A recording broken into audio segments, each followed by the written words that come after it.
যারা স্মার্টফোনের ভিতরে ইন্ডিয়ান নায়িকাদের কোমর দোলানো ডান্স দেখেছে, অশ্লীল ভিডিও দেখেছে, জাহান্নামের গরম শিক চোখের ভেতরে ঢুকিয়ে দেওয়া হবে। যারা মিথ্যা বলতো ওদেরকে এক লাইন জাহান্নামের ছুরি দিয়ে কুচি কুচি করে জিহ্বাটা কাটা হবে।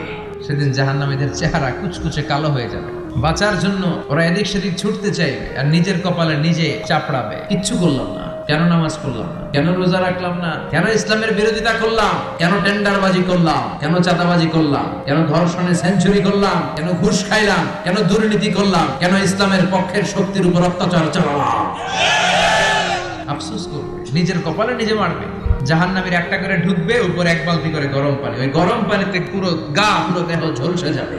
হসপিটালের বার্ন ইউনিটে গেলে দেখা যায় যে এরা কি কষ্টে আছে, চিৎকার আর চিৎকার। বার্ন ইউনিট গুলার ভেতরে খালি হাহাকার, দুনিয়ার আগুনে পোড়া, আর ওটা জাহান্নামের আগুন। পারবে না সহ্য করতে?